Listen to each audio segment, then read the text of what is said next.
이어서 진보당의 송명숙 후보 답변해 주시기 바랍니다. 네, 민주당과 국민의힘 모두 한 목소리로 강조하는 재개발, 재건축. 여유 있는 분들에게는 더할 나위 없는 자산 증식의 기회가 됩니다.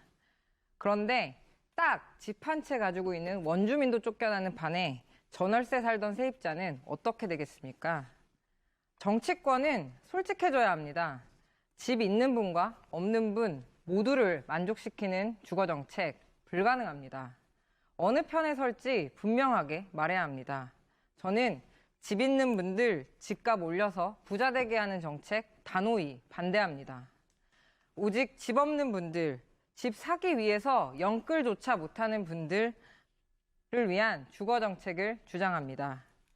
부동산 정책 방향, 근본부터 바꿔야 합니다. 페라리나 람보르기니 같은 슈퍼카, 이 가격이 얼마인지 정부가 신경 쓸 필요는 없습니다.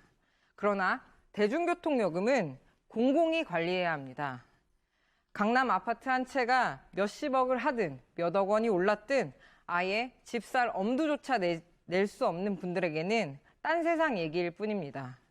사치제가 돼버린 강남 아파트 가격, 능력 있는 분들끼리 알아서 하면 됩니다. 다만 집값 상승은 불로소득이니 오른 만큼 보유세는 철저히 매겨야겠죠.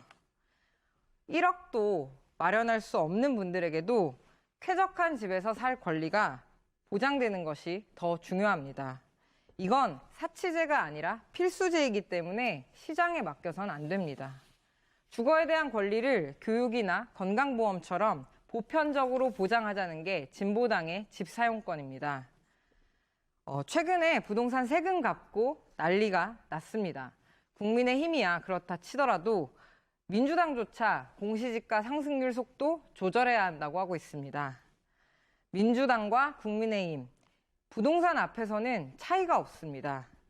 강남 하우스푸어도 고려해야 한다고 여야가 말합니다. 하지만 주택연금, 역모기지론 같은 제도 활용하면 살던 집 살면서 보유세 충분히 낼 수 있습니다. 결국에는 비싼 아파트, 돈 안 들이고 상속하는 걸 정치권이 용납해 준다는 것입니다.